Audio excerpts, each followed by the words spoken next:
Mentor, çfarë po ndodh?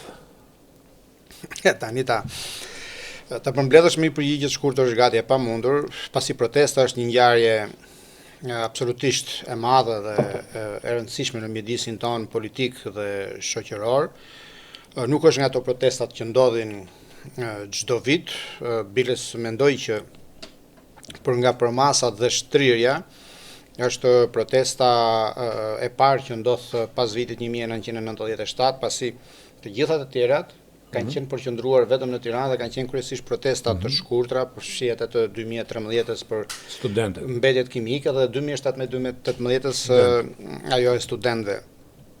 Por kjo ka disa specifika që vërtet e bëjnë edhe më të veçantë. Është fakti që protesta nisi fillimisht si një reagim i ambientalistëve, të cilët me të drejtë kërkonin transparencë mbi ato që po ndodhte në një zonë natyrore të mbrojtur, pasi qeveria nuk ishte njoftuar asgjë, s'kishte bërë asnjë konsultim publik, s'kishte bërë asnjë lloj informacioni, dhe vetëm kur u pan kamionët dhe fadromat që ishin duke punuar në një park natyror.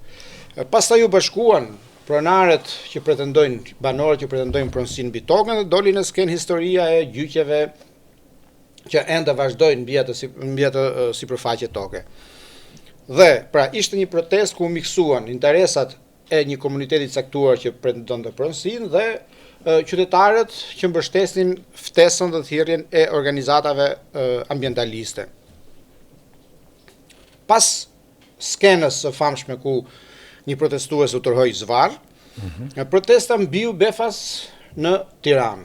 Po them befas jo sepse në Tiranë nuk janë organizuar edhe më parë protesta me karakter mjedisor, por reagimi ishte për mua i papritur. Pjesëmarrja që në ditën e parë, e cila në një farë mënyrë nuk i përgjigjej ndonjë organizimi të paktën publik.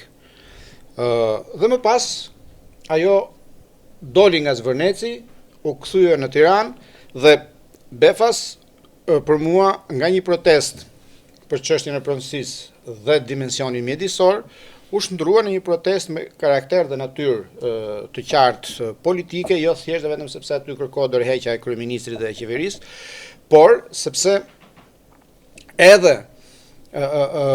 thirrjet dhe mbi të gjitha një mbulim që ju bë nga mediat botërore, por ndoshta flasim pak më pas për këtë temë.